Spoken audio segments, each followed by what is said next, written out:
And we're at T-minus 9 minutes and counting. The ground launch sequencer program has been initiated. Yes, will do. And LPS place all fire clear fighters online. And ISL, I'll need your verification when you get motion on the after quarter. Copy.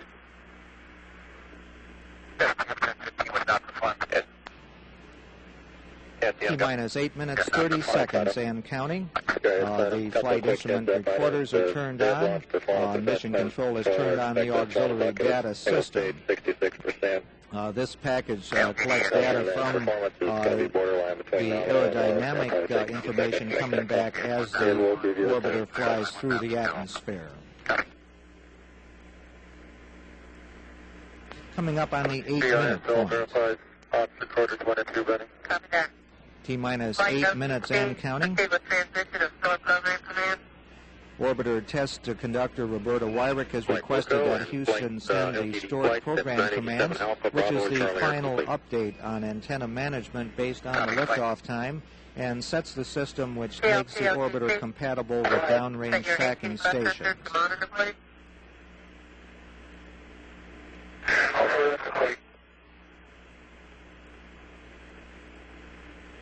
T-minus 7 minutes, 30 seconds, and the ground launch sequencer has started retracting the orbiter crew access arm. This is the walkway used by the astronauts to climb in the vehicle, and that arm can be put back in place within about 15 to 20 seconds if an emergency should arise. Inco flight that finishes you. Coming up on the 7-minute point in the countdown. Well done. Thank you. T-minus 7 minutes and counting.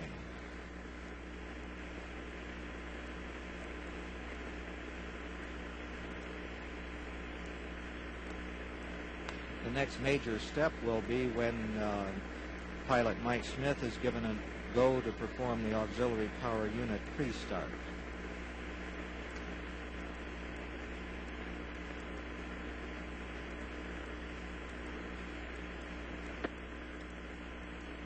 T-minus 6 minutes, 30 seconds and counting.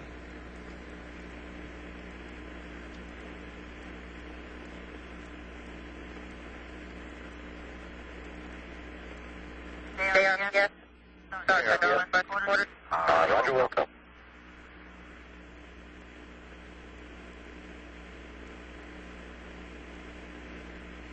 Coming up on the 6-minute point in our countdown. T-minus 6 minutes, and orbiter test conductor has given pilot Mike Smith a go to perform the auxiliary power unit pre-start. Mike has reported back that it's in work. He will configure switches in the cockpit to put the auxiliary power units in the ready to start configuration. Mike Smith reporting that pre-start is complete. Okay. T-minus 5 minutes, 30 seconds and counting, and mission control has transmitted the signal to start the onboard flight recorders. The two recorders will collect measurements of shuttle system performance during flight to be played back after the mission.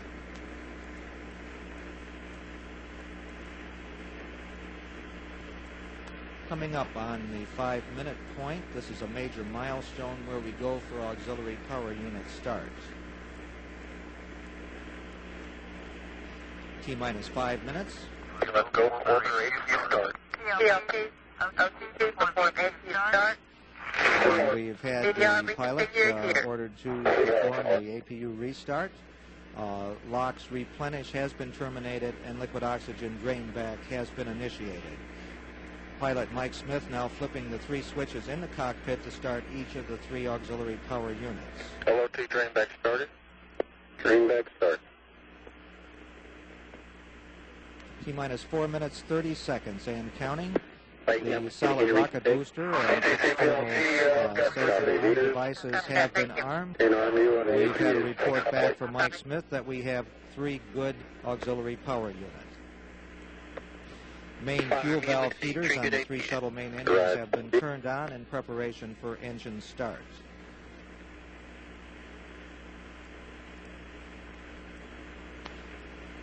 T-minus 4 minutes and counting. The flight crew has been reminded to close their airtight visors on their launch and entry helmets, and a final purge sequence of the main engines is underway. T-minus 3 minutes, 45 seconds and counting. The orbiter aerosurface test is started. The orbiter flight control surfaces are now being moved through a pre-programmed pattern to verify that they are ready for launch.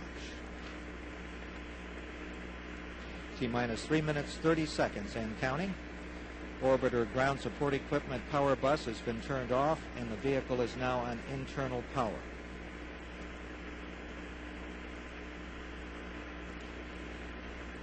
T-minus 3 minutes, 15 seconds. Aerosurface checks are complete, and aerosurfaces in launch configuration. Gimbal checks of the orbiter's main engines now underway. T-minus 3 minutes and counting. Gimbal checks now complete. External tank liquid oxygen pressurization is started, and purging of the shuttle main engines is terminated. T-minus 2 minutes, 44 seconds and counting. Retraction is started of the gaseous oxygen vent hood. And the ground launch sequencer will make a final check to make sure the vent arm is fully retracted at T-minus 37 seconds.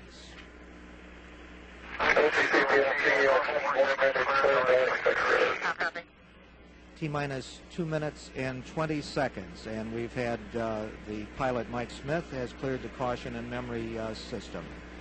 No unexpected errors reported.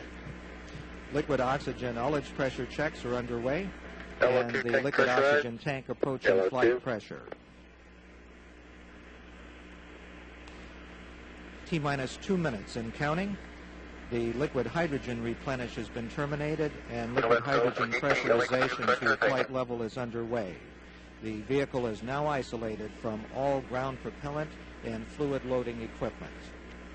T-minus 1 minute, 44 seconds and counting.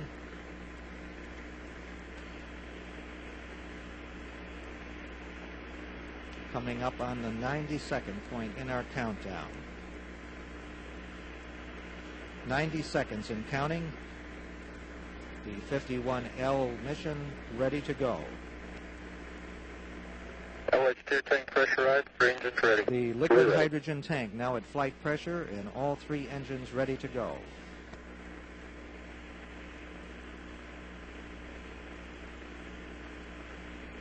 Coming up on the 1 minute point in our countdown. T-minus 1 minute and counting. Sound suppression water system now armed. The hydrogen burn igniters have been armed. These igniters will be fired at T-minus 10 seconds to burn off any residual hydrogen gas. T-minus 45 seconds and counting. The solid rocket booster flight instrumentation recorders have gone into the record mode. Coming up on the 30-second point in our countdown. T-minus 30 seconds, and we've had a go for auto sequence start. The SRB hydraulic power units have started. T-minus 21 seconds, and the solid rocket booster engine gimbal now underway. T-minus 15 seconds. T-minus 10, 9, 8, 7, 6. We have main engine start. 4, 3, 2, 1, and liftoff. Liftoff of the 25th Space Shuttle mission, and it has cleared the tower. Roger, roll program. Roger, roll, Challenger. Good roll, flight. Raj, good roll. Good roll program confirmed. Challenger now heading down range.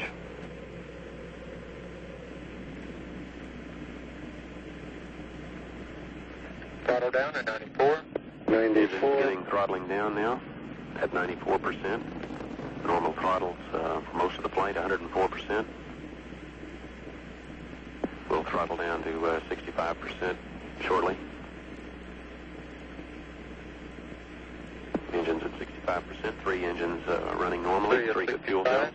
3 good APUs. TDL confirmed throttle. Thank you. Velocity 2,257 feet per second. Altitude 4.3 nautical miles. Downrange distance 3 nautical miles. Throttle up, 3104. Engine throttling up, three engines now at 104%. Challenger, go with throttle up. Challenger, go with throttle up.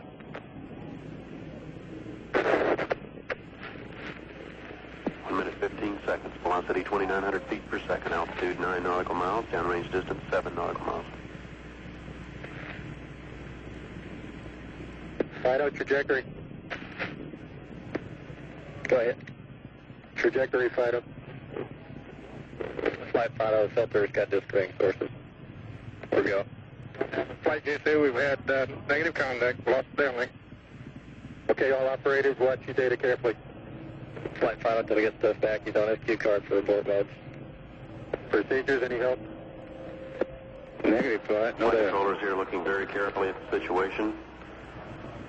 Obviously a major malfunction. Flight GC, negative downlink. Copy. We have no downlink.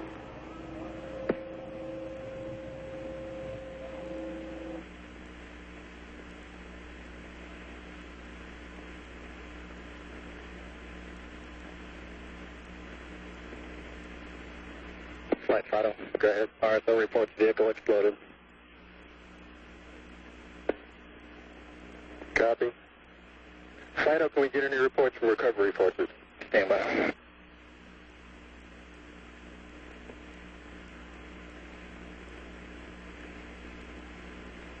GC, all operators, contingency procedures in effect. We have a report from the flight dynamics officer that the vehicle has exploded.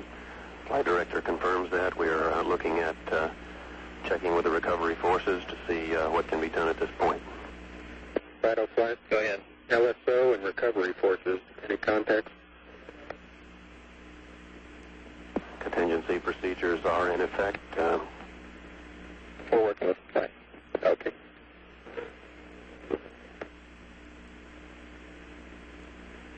We will report more as we have information available. Again, to repeat, we have a report relayed through the flight dynamics officer that the vehicle has exploded. We are now looking at all the contingency operations and awaiting word from any recovery forces in the downrange field.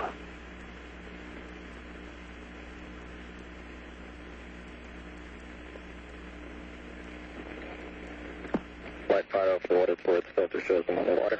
Copy.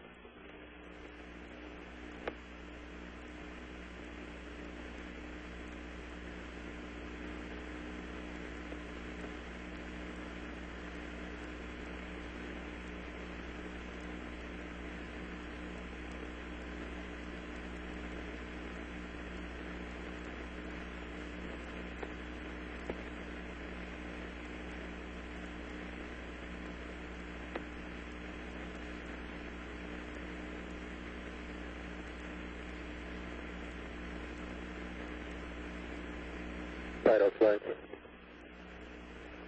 Fido flight, go ahead. Do the RSOs have an impact point? Stand by.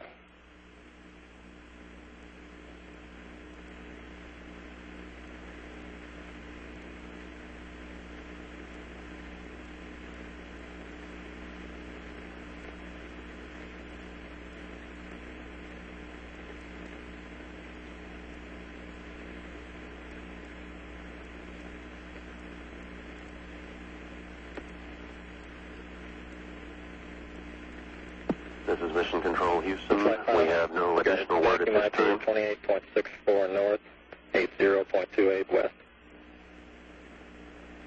How does that stack with the solid recovery force?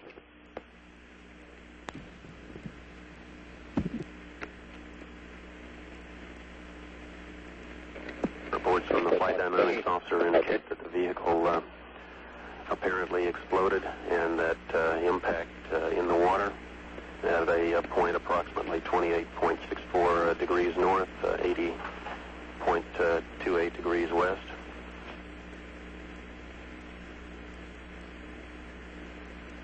We are awaiting verification from the location of the recovery forces in the field to see what may be possible at this point.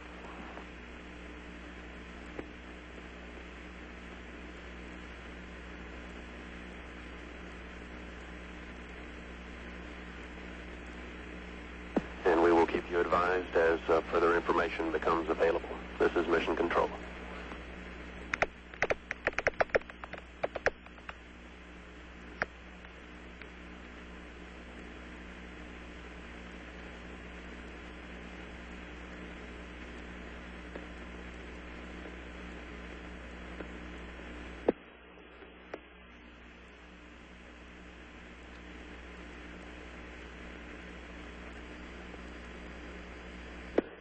Okay, everybody, stay off the telephones. Make sure you maintain all your data. Start pulling it together.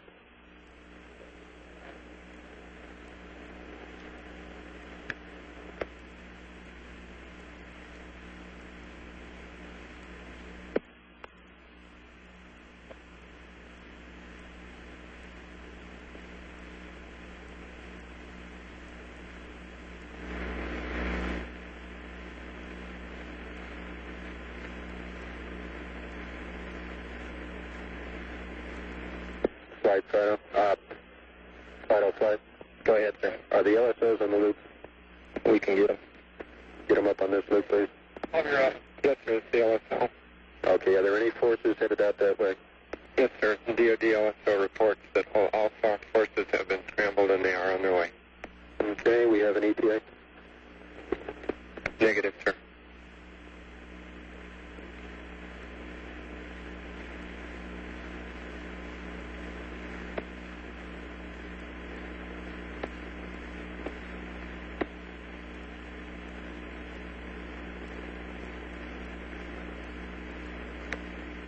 Booster flight. Flight boost. Did you see anything? Nothing, sir. I looked at all the turbine temps are perfect, right on the prediction. All the red lines are in good shape. Arm you? We look good, fine. ECOM? ECOM flight. Flight ECOM, we look normal. DPS? All our data's normal. Prop? Everything looked good, flight. GNC? Flight, the roll maneuver looked fine, but we saw that we were on our way decreasing roll rate as we lost data. Copy.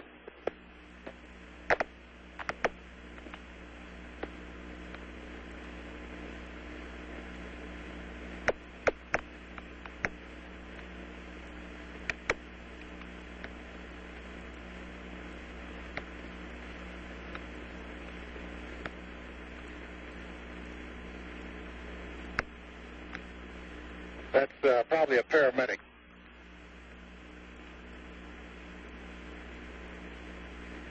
This is Mission Control, Houston. We are coordinating with recovery forces in the field.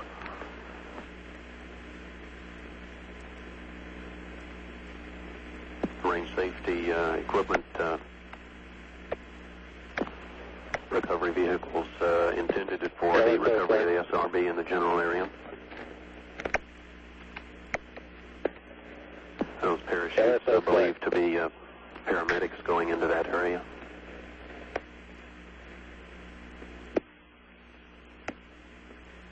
Flight.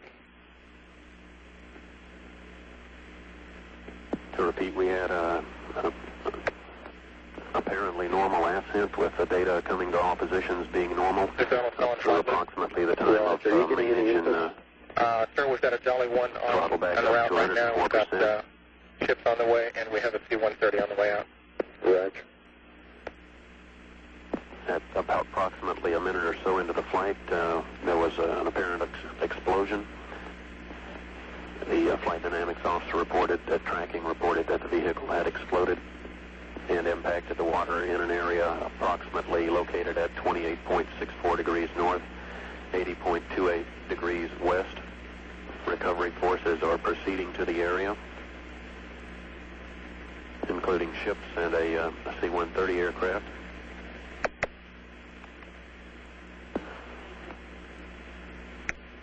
Flight controllers reviewing their data here in Mission Control.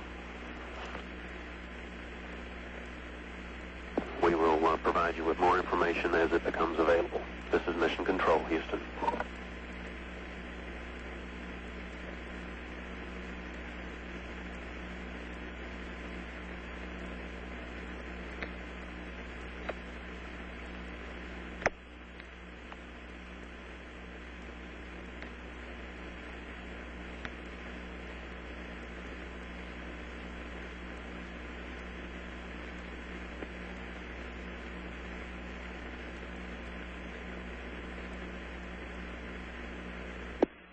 Flight LSO. Go ahead. Jollies have not been cleared in yet. There's still debris coming down. Copy. Who's controlling this operation, please? The Star Force is out of Patrick. Raj. Do we have a coordination loop with those people? We're working with the SOC on VDMS cord right now.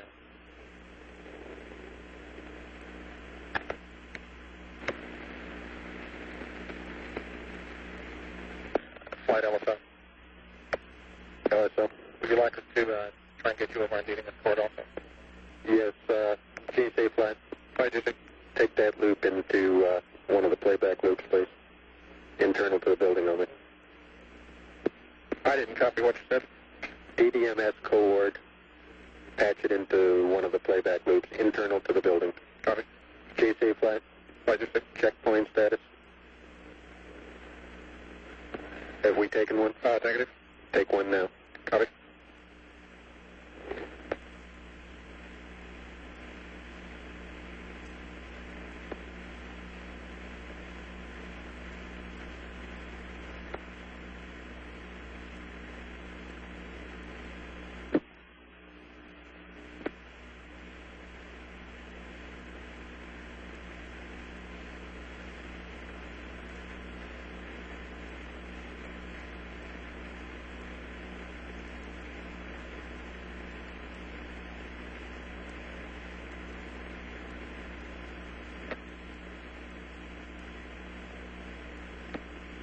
All flight controllers, hold inputs, lock checkpoint in progress.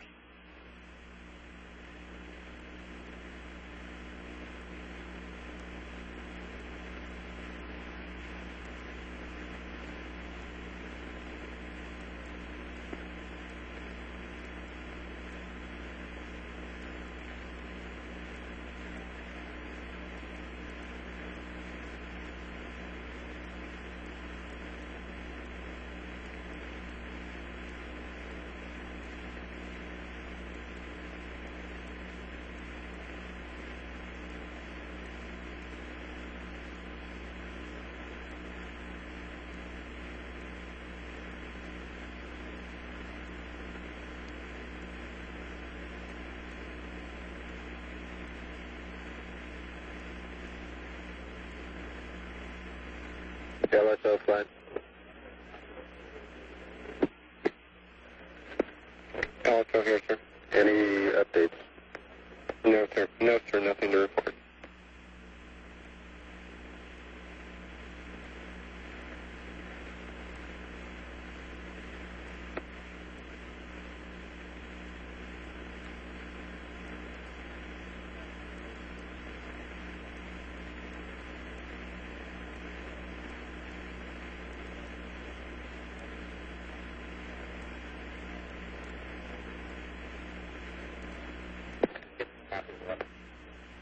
Okay, all operators, contingency plan. Copies are coming to each console position. If you have an FCOH, you can start on the checklist, page 27-4. That's page 27-4. Don't reconfigure your console. Take hard copies of all your displays. Make sure you protect any data source you have. Flight LSO. LSO. Looks like about 50 minutes, 50 minutes before the helicopters are cleared in because of debris.